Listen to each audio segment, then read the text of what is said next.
Hello, this is Taha. This is Anaina, This is Mohi Masala. and we're here to yap at you about films we watched recently. And today we're doing Masters of the Universe? and Disclosure Day. Both films about aliens. Is it? Okay. Yes. I mean, I know Disclosure Day is about aliens. Disclosure Day is technically about aliens. That is And true. He-Man, the protagonist of Masters of the Universe, is also an alien to Earth. Fair enough. Yes, he is. I think this is very funny because I was like, we should watch this movie and we can talk about it because I was kind of like interested in Masters of the Universe. And then last minute I was like, Anaina, I'm so sorry I was not able to watch this. I'm really sorry, man. And I did watch it, and I feel like it's the humor of it is wasted on me. Okay, so I'll start with this film.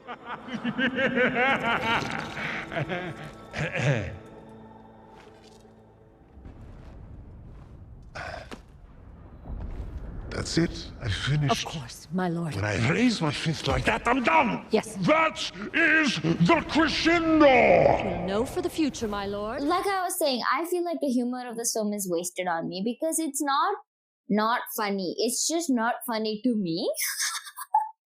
That makes sense. Okay. I feel you should explain this movie and I'll ask all the questions I would be asking as if I'm watching this film through you. Yes, sure.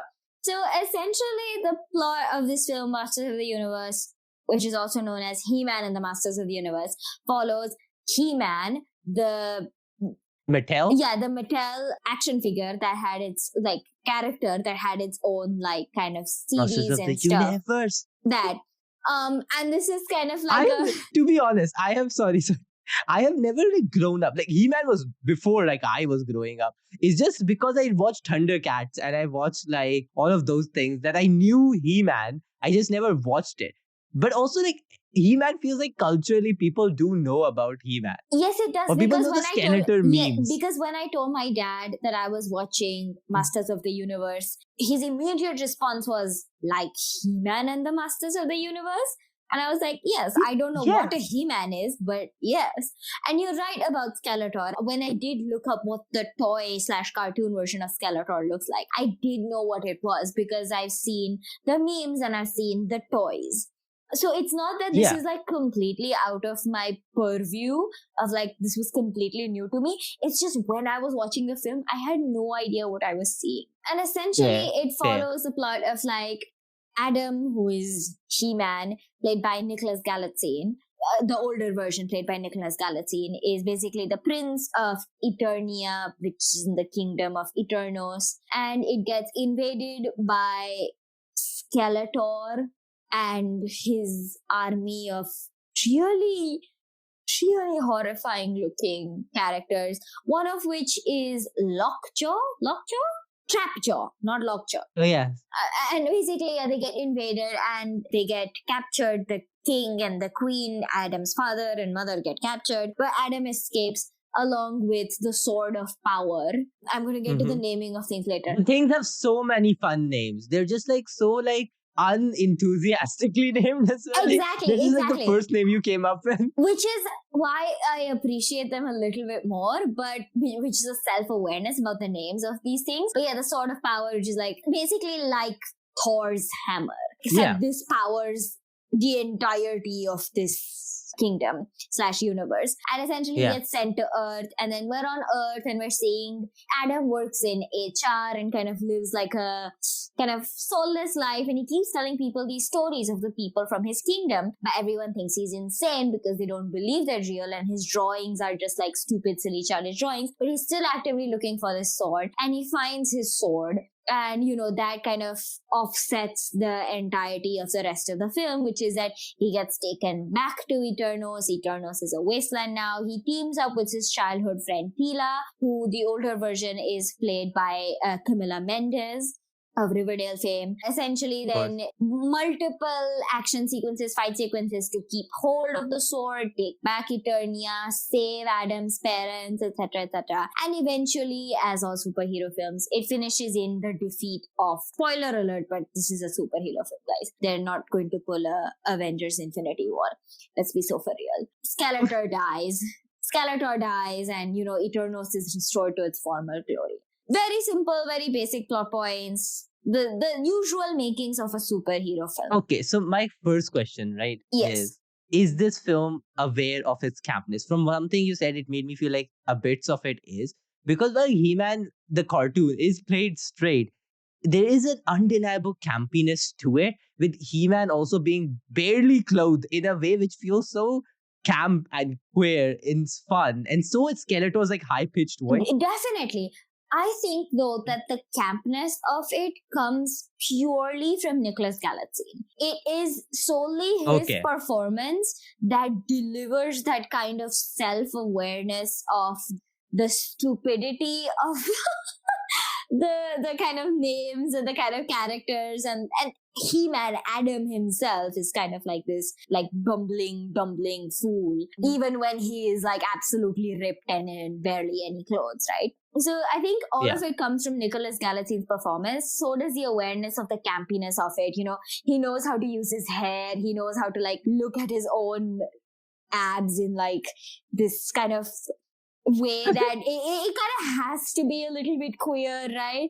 Or queer coded at least. So yes, it is aware of the campiness, or yes, there are elements of the campiness, but not a lot of it is in the script itself. It is in some of the dialogue, and most of that dialogue is delivered by Nicholas Galitzine himself. Okay. I feel Skeletor is also such a campy villain, and the marketing of this film barely like mentioned that Jared Leto is the one playing Skeletor, because Jared Leto very validly is box office like poison. You do not want to tell people Jared Leto is in your movie, but you still keep casting him. Definitely. And the movie, you can never tell that this is Jared Leto.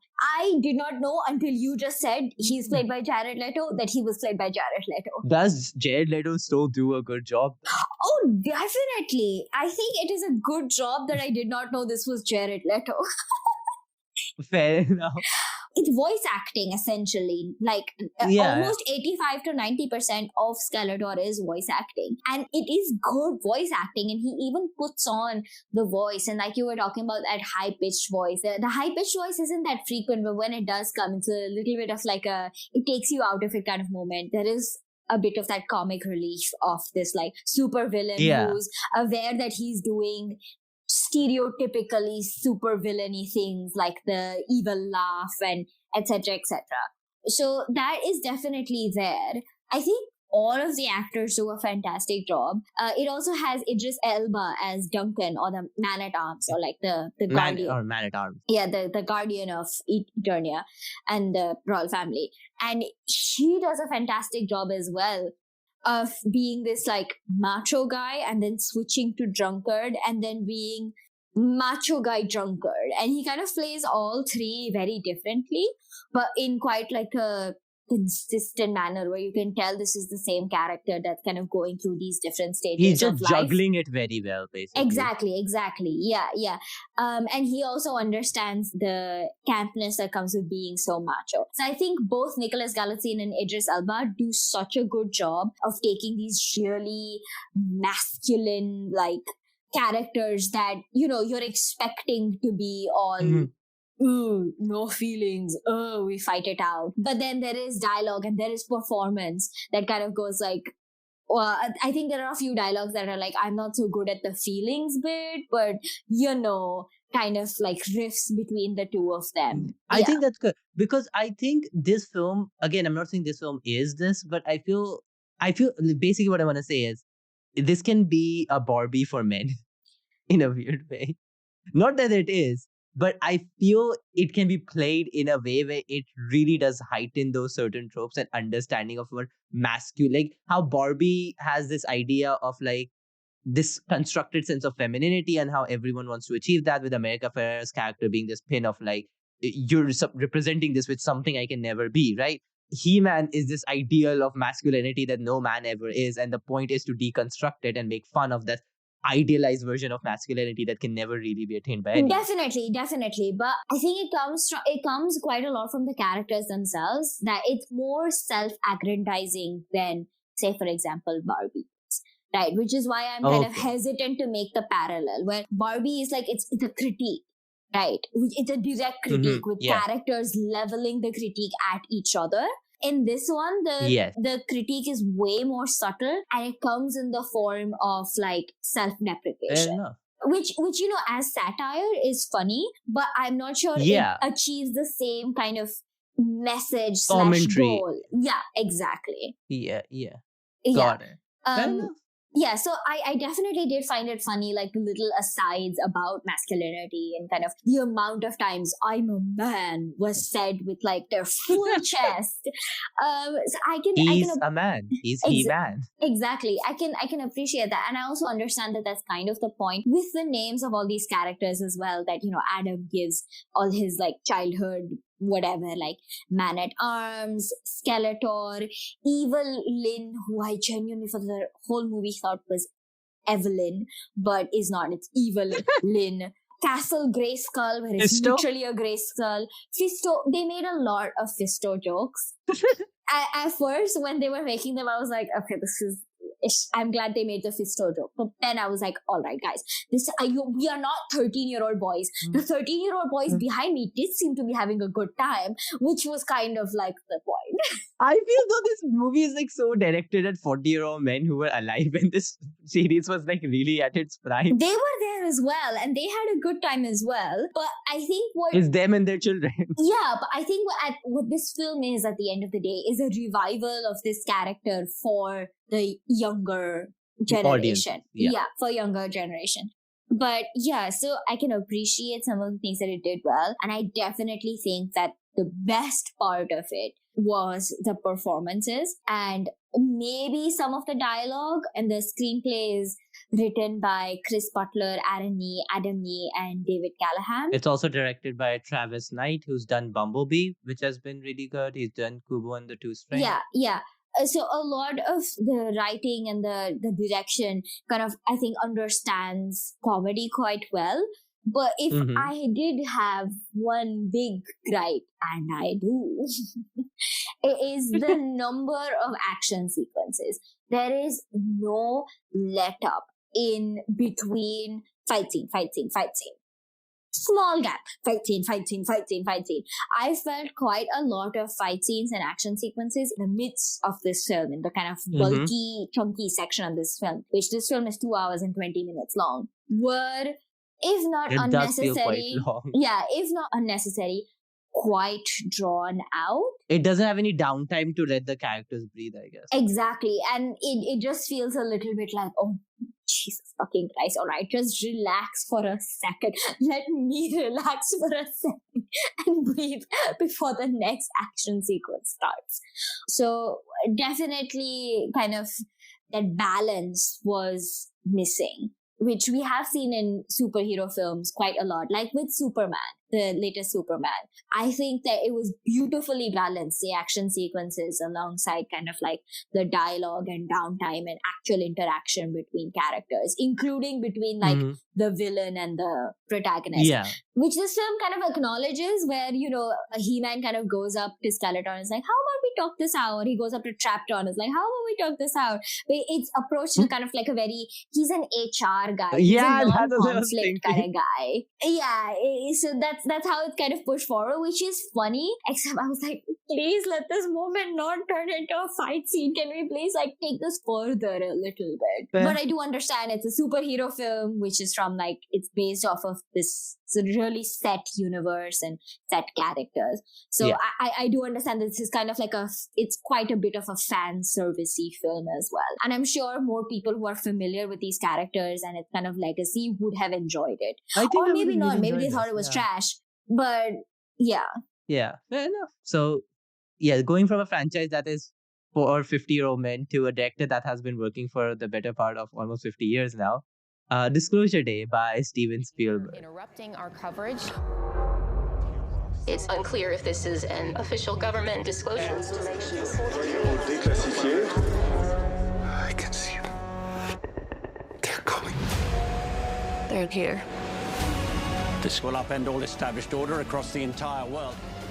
Again, I was excited for this film because it's Steven Spielberg very much. So I don't think I need to explain further than that. Yeah, I mean, you say Steven Spielberg, there's a certain set of expectations and, Yeah, it's also like the story is also by Steven Spielberg. He's not the only writer. David Kip is also writing with the film, but like the story is by Steven Spielberg, the idea is by Steven Spielberg.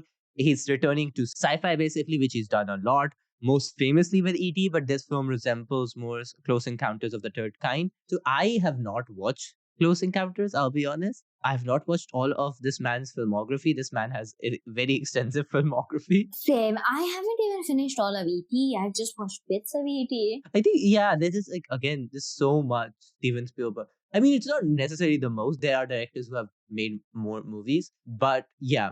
So basically, the plot centers around two characters, Emily Blunt, Margaret Fairchild, who's this weather reporter, and Josh O'Connor's Daniel Kellner, who is this secret quasi-government worker. The film literally just thrusts you into the middle of a scene where Daniel has stolen something and is like the government's trying to get it back from him.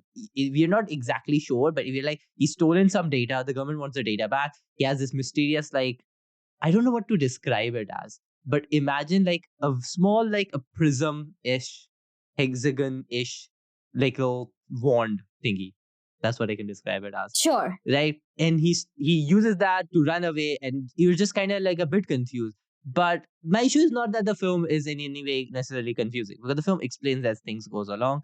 It's a film that doesn't give you the answers at the start. You understand what's happening as the film goes on because you, like the characters, are a bit confused. Josh, although knows what's happening entirely, Okay. Emily Blunt's Margaret Fairchild is much more of your point of view character, and she's like trying to understand. Because what happens to her is this red cardinal appears through her windows, and after that, she can like kind of live through people's memories, like kind of read their minds, know everything about them. Like, so if she were to look at you, she would just know everything that's going on with you, and she would be like, Anaina, go talk to your mother. She misses you. That is basically what she's doing throughout the film. Okay.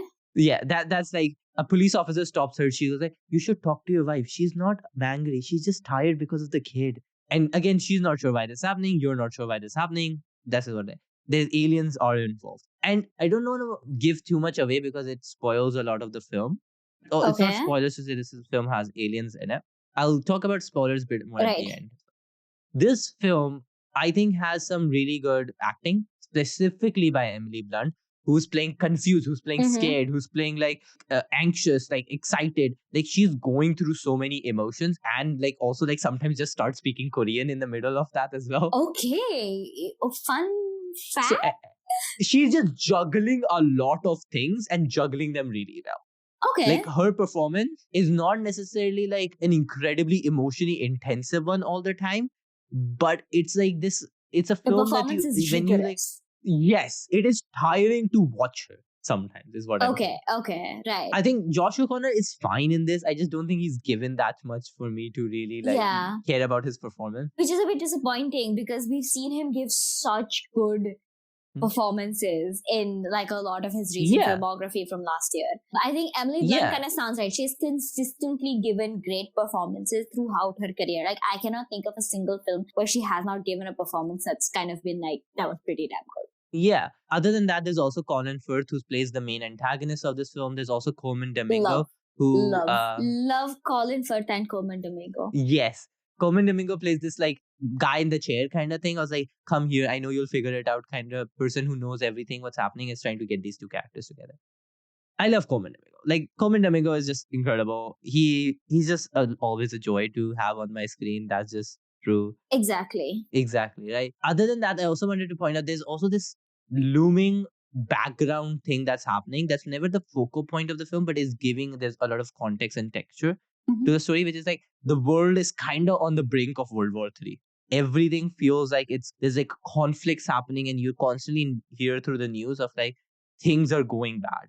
There's a lot of Okay. background elements that are like there's gas station where there's just constantly like people trying to fill up and everything. People in the newsroom like talking about like missiles and like DEFCON 2 and stuff like that. Things like Okay. that. It's like always like a very heightened set. Now my Okay. issues with this film, right, are a few Okay. issues, which is this is a film by Steven Spielberg, right? And I clearly can see that this man loves to think about aliens and ponder all of these things. And now I'm going to go into also spoilers. So if you don't want to listen, like skip ahead or like, what the film comes out. Right. He clearly likes his aliens. And this is a conspiracy theory movie. In like the government is hiding alien proof kind of conspiracy theory movie. Okay. My issue is nothing that this film does feels in any way unique or is giving me a perspective or an idea that I never thought of, or like even exploring it in any way that feels like, oh my god, that's such a good way of thinking about it, or like that would really happen. How would it happen? Kind of like that. Okay. What I mean by that is like, Anaina, really honestly tell me, I'm going to throw a scenario. You tell me what you think will happen, right? Like if tomorrow all American news channels are like, oh, we're getting this anonymized leak info from the government about like alien torture. Do you think tomorrow most people will actually believe it? No, because we live in a time of fake news. Exactly. It's not even just that. It's also like people will be like, this is confusing. No one will verify. It's also like people don't care. This idea that even if we think like genuine tomorrow, people will stop caring in a month, right?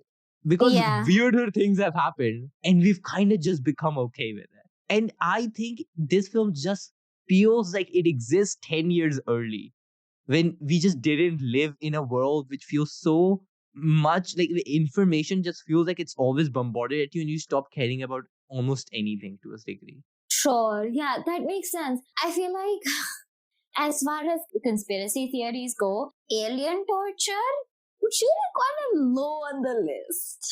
Yeah. And like there's another main plot point which is explored through this character played by Eve Hewson called Jane, who used to be a nun and exploring as like, should humans learn about aliens? What if they learn about these incredible beings that can like, have almost godlike powers and God is threatened? And I'm like, I remember being like 15 or 16-ish and being like, hey, if aliens are ever realized, that would put religion in it. I've had this thought. Yeah. And then my friends told me that is very stupid. And then I grew up and realized after thinking about it for a longer time, yeah, that's not really true.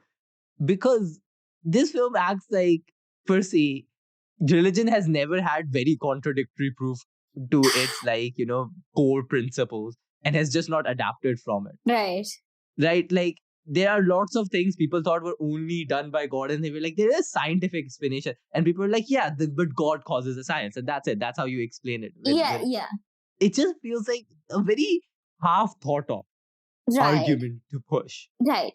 And my thing is, you can question all of these same things. You can question governments, you can question religion, you can question authority or whatever through the use of, science fiction as a metaphor.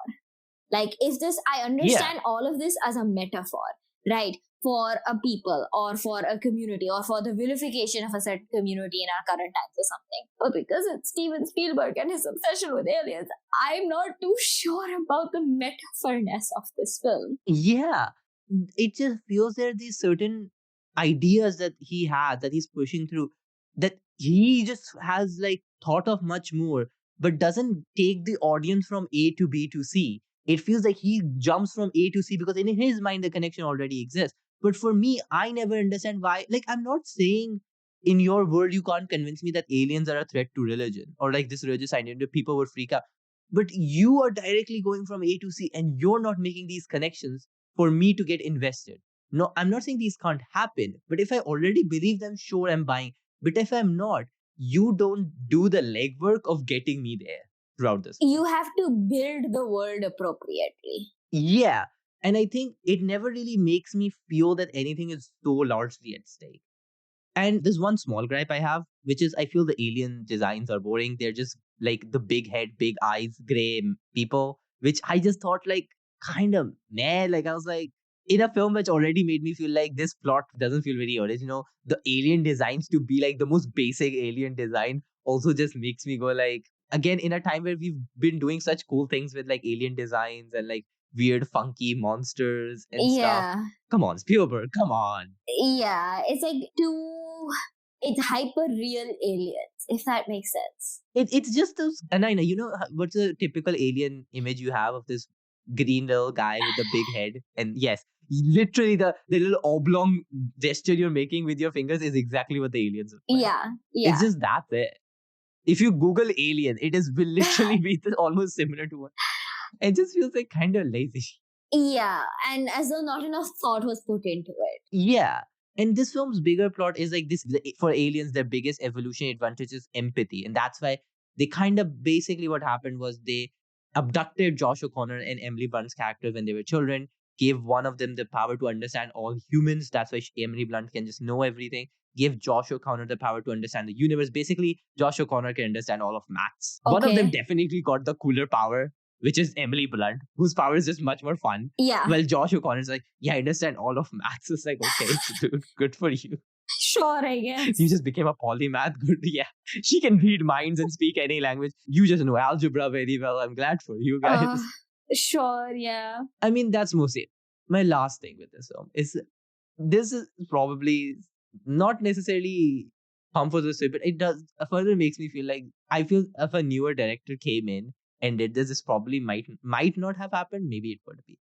Which is like the two characters that the aliens have interacted with are both white people from the USA.